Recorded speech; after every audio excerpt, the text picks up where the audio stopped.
আজ বাড়িতে সর্ষে পটল রান্না করা হবে। খুব হালকা করেই করা হবে, গরমও পড়েছে। এবার পটলগুলো এখানে কেটে নেওয়া হয়েছে অনেক পরিমাণে, আর কড়াইতে বেশি করে তেল দেওয়া হয়েছে, আর একটা শুকনো লঙ্কা আর পাঁচফোড়ন দেওয়া হয়েছে, আর একটু নুন দেওয়া হয়েছে, কাঁচা লঙ্কা দেওয়া হলো। এবার তেল গরম হয়ে গেছে, মশলাও গরম হয়ে গেছে, এবার পটলগুলো দেওয়া হয়েছে।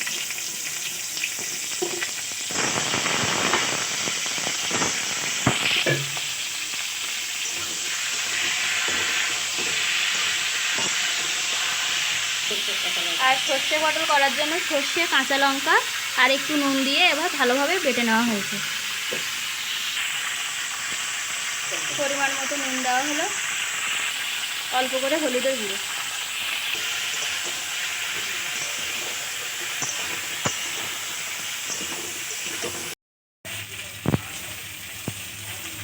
পটলটা ঢেকে রাখা হয়েছিল, নরম হয়ে গেছে, তেলও বেরিয়ে এসছে।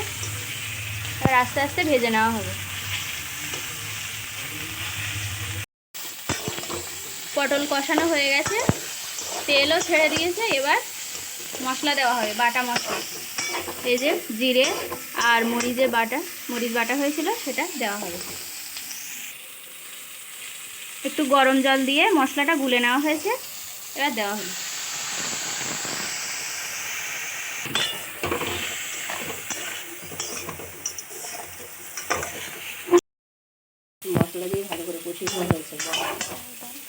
মশলা দিয়ে ভালোভাবে কষিয়ে নেওয়া হয়েছে। এবার সর্ষে বাটাটা দেওয়া হলো।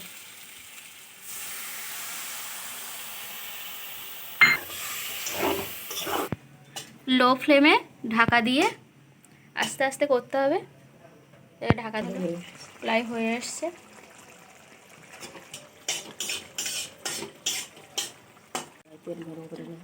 একটা কড়াইতে তেল গরম করে নেওয়া হয়েছে, সর্ষের তেল।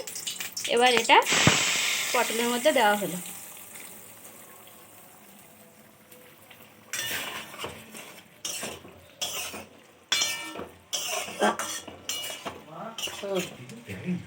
হয়ে গেছে তেল পটল বা সর্ষে পটল। এবার গরম মশলা দিয়ে নামিয়ে দেওয়া হবে।